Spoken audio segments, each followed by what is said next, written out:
ثم رددناہ اسفل سافلین، پھر ہم نے اس کو لٹا دیا سب سے نچلے درجے، جہنمی جہنم سے دیکھ رہے ہوں گے، پھر موت کو ذبح کر دیا جائے گا۔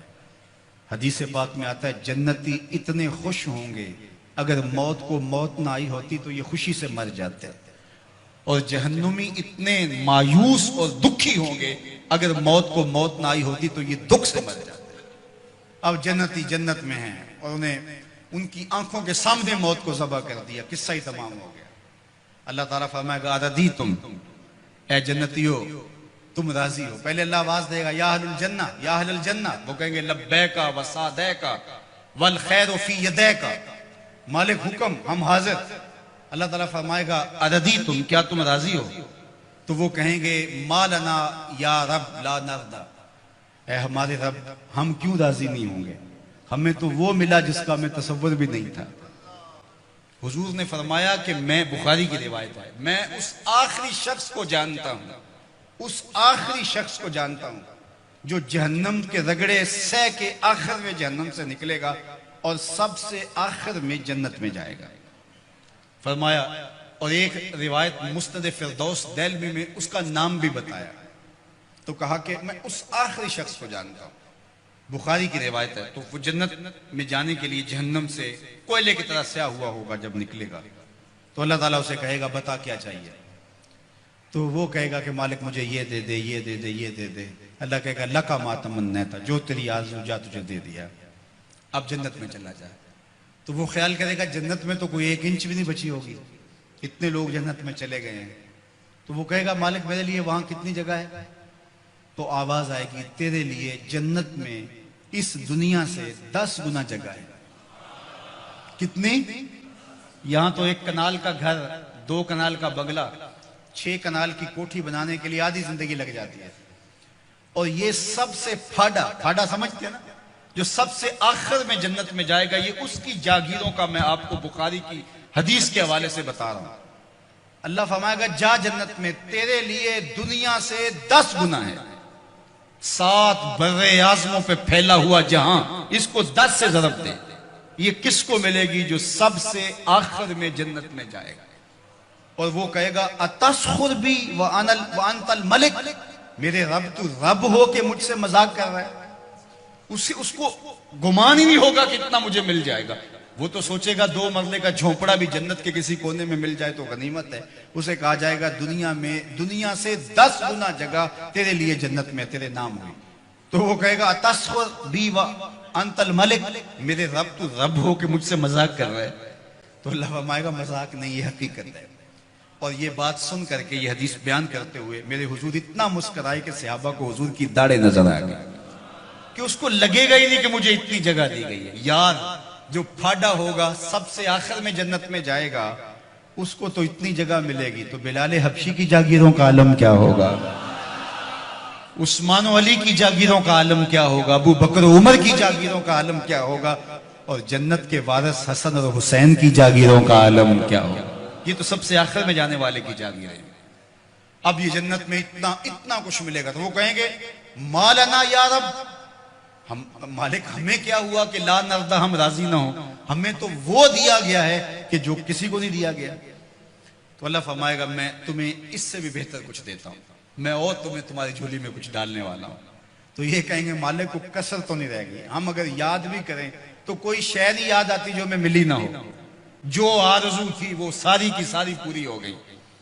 اللہ فرمائے گا میں تمہیں ایک اور شے دینے لگا ہوں، تو وہ جھولیاں پھیلا لیں گے، اور اللہ فرمائے گا میں تم سے راضی ہو گیا ہوں، اب کبھی بھی ناراض نہیں ہوں، میں تم سے راضی ہو گیا ہوں، اب کبھی بھی ناراض نہیں ہوگا۔ جنت سے یا تو موت اس نعمت کو ختم کرے گی، یا پھر اللہ ناراض ہو جائے تو اللہ کسی کو نکال دے تو اللہ ضمانت دے گا میں اب تم پہ ایسا راضی ہوں، اب کبھی بھی تم سے ناراض نہیں ہوں گا۔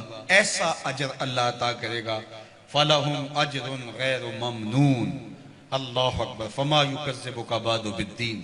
اللہ تعالیٰ ارشاد فرماتا ہے کہ محبوب جزا اور سزا کا جو دن ہے اس کے معاملے میں آپ کی بلا کو کیسے تکذیب کر سکتا ہے؟ کون ہے جو آپ کی تکذیب کرے؟ ایک دن ایسا آنے والا ہے جب سارے عملوں کی سزا اور جزا ہوگی۔ الیس اللہ بأحکم الحاکمین۔ کیا اللہ تعالیٰ جل شانہ حاکموں کا حاکم نہیں ہے؟ دنیا کا چھوٹا سا نظم بھی کہیں ہو تو وہاں بھی جزا و سزا کا تصور ہوتا ہے، اور جو ہے وہ ایسا نہیں ہوتا کہ وہ جزا و سزا کے بغیر ہو. لیکن اس پوری کائنات کا نظم کیا جزا و سزا کے بغیر ہوگا؟ کیا وہ احکم الحاکمین نہیں ہے؟ کیا لوگ اس کی گرفت سے باہر ہیں؟ آج ساری زندگی جو ظلم کرتا رہا، زیادتیاں کرتا رہا، اور اس نے اللہ کے حکموں کو توڑا، اس کی مخلوق کو ستایا، دکھ دیے، لوگوں کا خون چوسا، اور لوگوں سے ظلم کیا، لوگوں سے زیادتیاں کی، لیکن وہ کچہریاں بھی خرید لیتا تھا، وہ تھانے بھی خرید لیتا تھا، عدالتیں بھی اس کی تھی، اس کو کوئی پوچھ بھی نہ سکا، اور وہ چلا گیا. اور ایک شخص نے تقوی کے ساتھ زندگی گزار دی. کل قیامت کے دن دونوں ایک جگہ پہ ہوں تو یہ اللہ ناانصافی نہیں ہونے دے گا. ایسا نہیں ہوگا. اللہ احکم الحاکمین ہے. اللہ قیامت کے دن جو عدالت لگائے گا اس میں ایک ایک چیز کا فیصلہ ہوگا اور ایک ایک سوال ہوگا. ثم لتسألن یومئذ عن النعیم. تو آئیے آج کس مختصر زندگی کو اللہ کے نام لگا دے. آج موقع ہے، کل نہیں ہوگا. آج ساوی نے کھلے راوی نے انج ٹوک نوکھڑے ٹوک دے نے تو پویں تے پینڈے مک جاندے کار بیٹھے ہیں فاصلے مکنے نے. آج موقع ہے، آج اس کی رحمت آوازیں دے رہی ہے، اور مہینہ ہے رمضان المبارک کا، اور جمعۃ المبارک کی گھڑیاں ہیں. ابھی سچے دل سے اس کی طرف رجوع کر لیں. یہ لمحے دوبارہ نصیب نہ جانے ہوں کہ نہ ہوں. تو قبل اس سے کہ وہ وقت آئے کوئی حجت باقی نہ رہے پھر ہاتھ ملتے رہ جائیں. آج موقع ہے. آج توبہ کا دروازہ بند نہیں ہوا، رحمتوں کے دروازے کھلے ہوئے ہیں. اس کی رحمتیں آوازیں دے رہی ہیں. میرے بندے آ جاؤ. میں یہ نہیں دیکھوں گا کہ تم آئے کب ہو اور کتنے پاپ لیے آئے ہو. میں یہ دیکھوں گا آئے تو میری چوکھٹ پہ ہو. تمہارے نہ صرف گناہ معاف کروں گا بلکہ گناہوں کو بدل کے نیکیوں میں تبدیل کر دوں گا. تم آؤ تو صحیح میری چوکھٹ پہ. ایک فقیر تھا، وہ بازار میں کھڑا رو رہا تھا. تو کسی نے رک کے کہا بابا کیا ماجرا ہے، کیوں رو رہے ہو؟ کسی نے مارا ہے؟ کہا نہیں کوئی ایسا ماجرا نہیں. تو پھر کیوں رو رہے ہو؟ کہا لوگوں کے رویے نے مجھے رلا دیا.